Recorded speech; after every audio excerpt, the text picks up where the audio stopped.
Report: voters all over America finally said no to the NRA.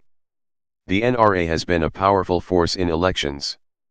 But on Tuesday, NRA-backed candidates who have refused to support gun safety went down in humiliating defeat. Voters soundly rejected the NRA and the candidates carrying water for its anti-gun safety agenda in 2018. The gun extremists refused to change course even after mass shootings claimed the lives of dozens of innocent Americans, and their candidates suffered because of it.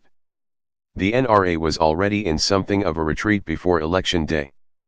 They significantly reduced spending on the midterm elections, cutting their donations to Republican candidates.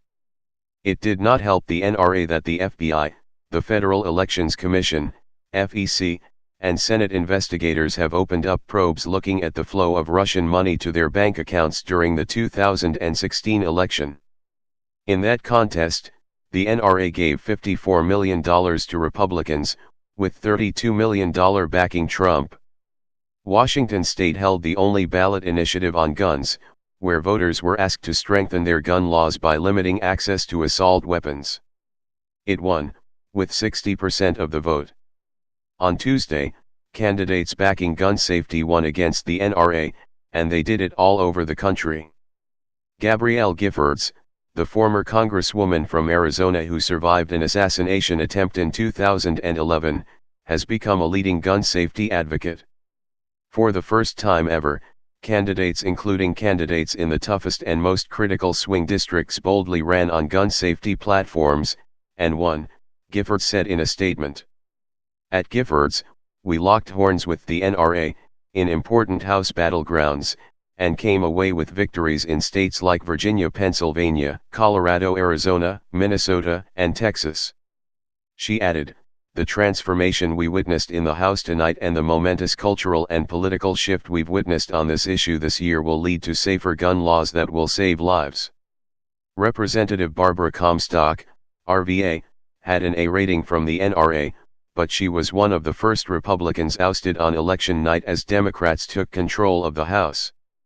Students who survived the mass shooting in Parkland, Florida, hailed the outcome of the race.